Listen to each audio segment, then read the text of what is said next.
नमस्कार, मैं हूं पवन त्यागी। दिल्ली शराब घोटाले में अरविंद केजरीवाल इन दिनों दिल्ली की तिहाड़ जेल में बंद हैं। ईडी ने उनको अपनी कस्टडी में लिया और उसके बाद उनकी रिमांड अवधि खत्म होने के बाद उनको न्यायिक हिरासत में तिहाड़ जेल में भेज दिया। अरविंद केजरीवाल ने ईडी की न्यायिक हिरासत के बजाय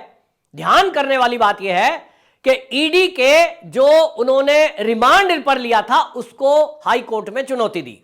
अभिषेक मनु सिंघवी जो केजरीवाल के वकील हैं, उन्होंने ईडी के इस रिमांड के लेने को चुनौती देते हुए यह कहा कि अरविंद केजरीवाल ने जितने भी नोटिस ईडी ने भेजे उसका विस्तार से जवाब दिया था और वो एक सीएम है, चुनाव आ रहे हैं, चुनाव को देखते हुए पार्टीबाजी हो रही है, यानी राजनीति के कारण इनकी गिरफ्तारी की गई है, लिहाजा इनको जो पकड़ा गया था उस पर इनको राहत दी जाए और जज साहब अपना फैसला सुनाए। इस पर आपको बता दूं, ये बहुत पॉइंट की बात मैं आपको बता रहा हूं। जो एएसजी है एसवी राजू, उन्होंने ये कहा कि भाई ये जो है आप इस समय न्यायिक हिरासत में अरविंद केजरीवाल हैं, न्यायिक हिरासत पर बात ना करके और ईडी की रिमांड की बात कर रहे हैं। इसका मतलब यह है कि आपको यह लग रहा है कि रिमांड गलत ली गई है। इस पर जो एएसजी हैं एसवी राजू, उन्होंने दलील रखी और उन्होंने कहा देखिए, आप जो चुनाव की बात कर रहे हैं, आप जो कह रहे हैं कि राजनीतिक कारणों से अरविंद केजरीवाल को जेल में रखा गया है, एएसजी राजू ने बहुत ही भयंकर उदाहरण रखा और उन्होंने कहा कि यदि कोई ऐसा व्यक्ति जो कि आतंकवादी हो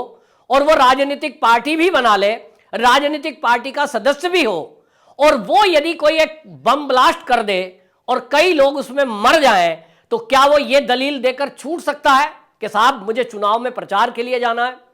मैं एक राजनीतिक पार्टी का संयोजक हूं इसलिए मुझे छोड़ दिया जाए। अब आप समझिए कि अगर असिस्टेंट सॉलिसिटर जनरल कोर्ट के अंदर, हाई कोर्ट के अंदर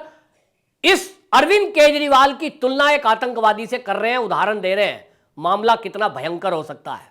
इसका खुलासा अगले आने वाले दिनों में होगा कि एएसवी राजू ने यह आतंकवादी वाला जो उदाहरण कोर्ट में दिया, इसके पीछे का रीजन क्या था, क्या अरविंद केजरीवाल भी किसी आतंकवादी संगठन से लिंक्ड है, यह समय बताएगा। लेकिन इतना जरूर है कि एएसजी यानी असिस्टेंट सॉलिसिटर जनरल ने दिल्ली की हाई कोर्ट में अरविंद केजरीवाल के बारे में जो उदाहरण रखा है, यह किसी गंभीर आने वाली जो भविष्य की आम आदमी पार्टी की हरकतें होंगी उसके खुलासे की तरफ इशारा कर रहा है। और इसलिए आपको बता दूं कि चुनौती दी गई, लेकिन जैसे ही यह दलील एएसजी एसवी राजू की तरफ से रखी गई, इसके बाद वहां ये जो केजरीवाल के वकील थे, इनका चेहरा देखने लायक था। वहां जो दलीलें रखी गई, हालांकि अभी उस पर कोई फैसला नहीं आया है, फैसला कल आएगा, लेकिन आपको बता दें कि जिस तरह के ईडी की तरफ से इशारे हुए हैं, ईडी ने कोर्ट में यह बताया है कि जो आम आदमी पार्टी है, यह कोई राजनीतिक दल की तरह काम नहीं कर रही थी। दिल्ली का जो शराब घोटाला है, इसमें एक कंपनी की तरह काम कर रहे थे। इसमें कुछ लोगों ने मिलकर के एक पॉलिसी बनाई, पॉलिसी में लाभ कैसे कमाया जाए वो इसमें तय किया गया। कुछ लोगों को जो इसमें जोड़े गए, उनको जो लाभ दिया गया, आम आदमी पार्टी के नेता जो लगातार एक बात कहते हैं कि पैसा तो मिला नहीं, पैसा तो मिला नहीं, पैसा तो मिला नहीं, झुंझुना मिला है, चवन्नी नहीं मिली, आतिशी मार लेना प्रेस कॉन्फ्रेंस करती है। आज हाई कोर्ट में ईडी के वकील ने इसके बारे में भी जवाब किया है और आप सबको ध्यान से सुनने की बात है। और यह वीडियो आपके बाद आम आदमी पार्टी के नेताओं के पास भी जरूर भेज देना, क्योंकि आज के बाद वो इस बात का सवाल ना करें दोबारा जो कोर्ट में वकील की तरफ से दलील रखी गई है। वहां कोर्ट में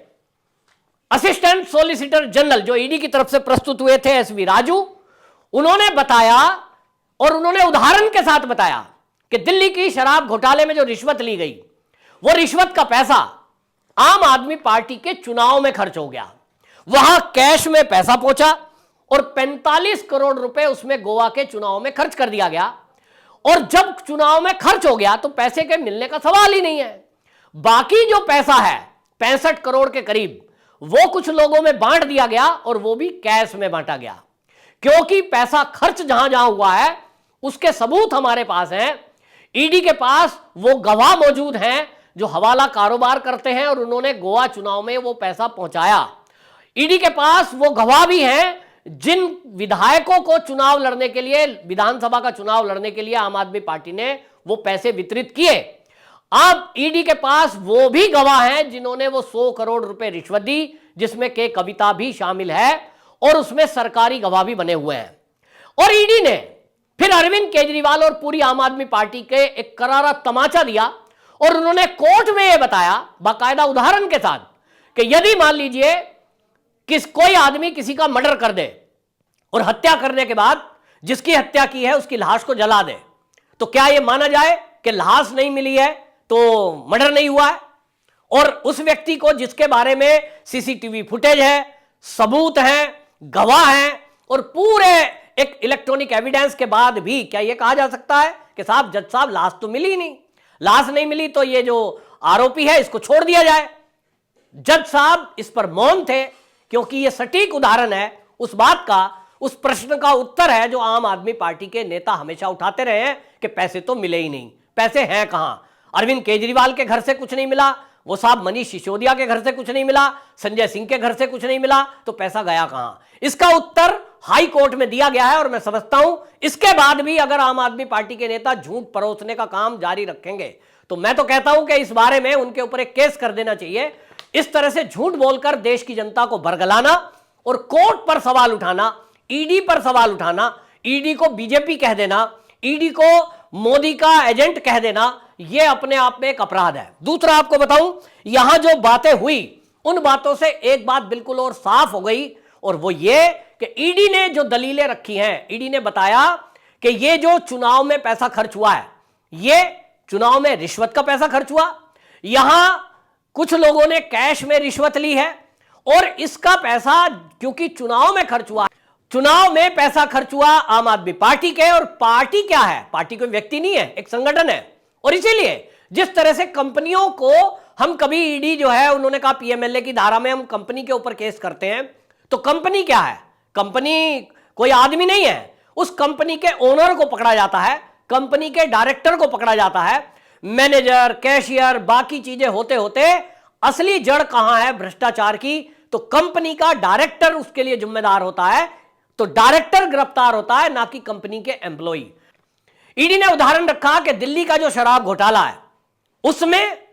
मुख्य अभियुक्त, मुख्य साजिशकर्ता, जो किंग पिन है वो कौन है? वो है अरविंद केजरीवाल। और अरविंद केजरीवाल क्यों है?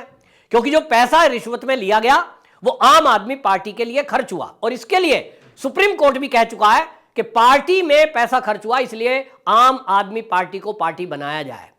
अब आप समझ लें कि जब सुप्रीम कोर्ट की गाइडलाइन है कि आम आदमी पार्टी को पार्टी बनाया जाए, ईडी ने उसी एंगल से जांच की है और ईडी के पास उसी एंगल के अब सबूत है कि 45 करोड़ रुपए गोवा चुनाव में खर्च हुए, किसको कितने पैसे दिए, ले जाने वाला कौन था, देने वाला कौन था, पूरा मनी ट्रेल उसके पास है।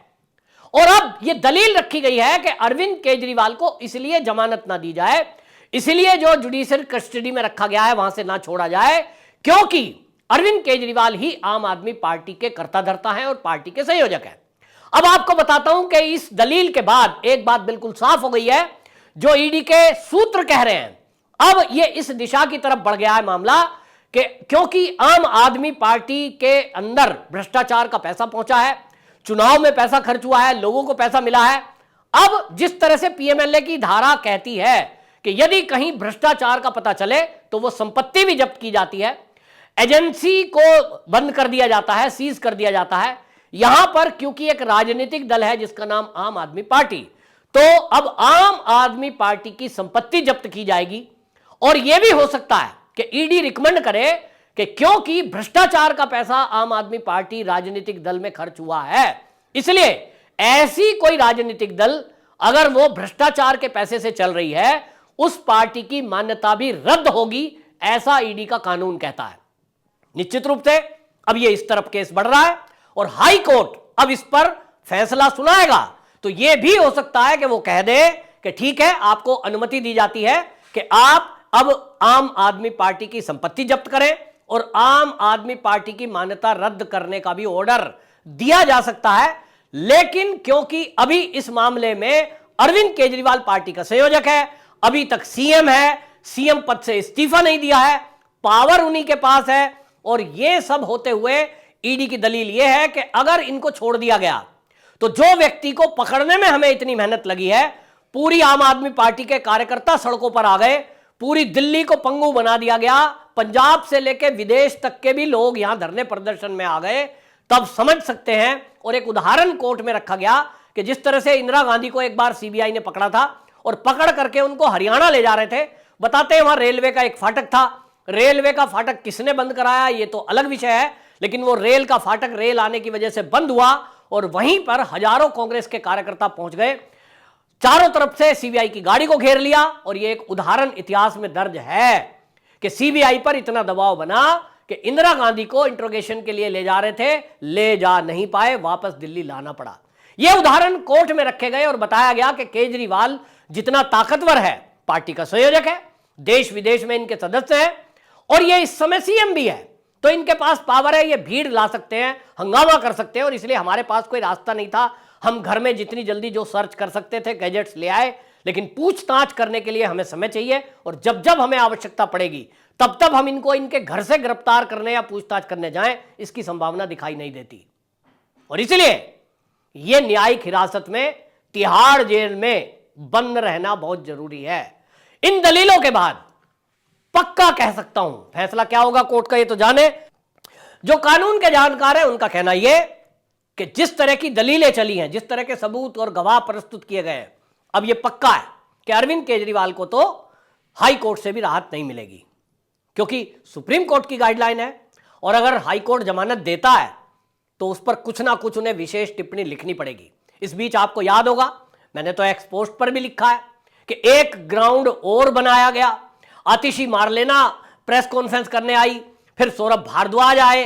फिर जो है कोई और आए, फिर गोपाल राय, मतलब दिन भर इनकी होड़ लगी रही। कितना दिमाग इन लोगों के पास है आम आदमी पार्टी के कि इन्होंने एक नैरेटिव सेट करने की कोशिश की कि केजरीवाल को शुगर है, शुगर डाउन हो रही है, बहुत खतरा है, अजी तुरंत इन्हें छोड़ना है, ये तो जेल में इनकी जान को खतरा हो सकता है, ये नैरेटिव बनाया गया। दूसरी तरफ मेरे पास ऐसे सोर्सेज से खबर लगी थी, क्योंकि दिल्ली की तिहाड़ जेल दिल्ली सरकार के अंडर है, वहां के डॉक्टरों को प्रेशराइज किया जा रहा है कि वो एक ऐसी रिपोर्ट बनाए जिसमें ये लिखा जाए कि भैया ये कुछ भी हो सकता है, और शुगर डाउन की कंप्लेंट करते हुए वो रिपोर्ट बना दे, ताकि अरविंद केजरीवाल जी फिर से शीश महल में लेट सके या किसी अस्पताल में एसी में आराम से दिन रात गुजार सके, क्योंकि जेल में रहना उनके बस की नहीं है, जो करोड़ों रुपए के मखमली गद्दों पर सोता हो, जो शीश महल के अंदर रहता हो। और इसलिए अरविंद केजरीवाल परेशान है और अब वो तिगड़म भिड़ा रहे हैं कि ऐसे नहीं तो ऐसे, नहीं तो कैसे उनको घर जाने को मिल जाए, जो शीश महल बड़ी अरमानों के साथ बनाया था,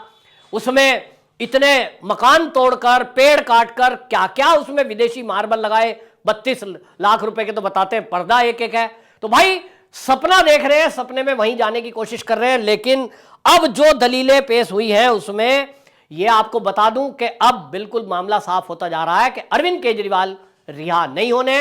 मेडिकल ग्राउंड पर क्या होगा यह मैं कह नहीं सकता हूं, मामला अभी सुप्रीम कोर्ट तक भी जाएगा, लेकिन अब देखते हैं ईडी की तरफ से क्या दलीलें रखी जा सकती हैं। हो सकता है कि वो शुगर का बहाना ले कि साहब शुगर अप डाउन हो रही है, तो क्या तब भी छोड़ दिया जाएगा, ये देखने की बात होगी। लेकिन आज की जिले में इतना पक्का हो गया कि अब आम आदमी पार्टी की मान्यता भी रद्द हो सकती है और इनके पूरी प्रॉपर्टी को ईडी जब्त करने की कार्रवाई भी कर सकती है, ऐसा सूत्रों से पता चला है। आपकी क्या राय है कमेंट बॉक्स में जरूर बताएं। वंदे मातरम।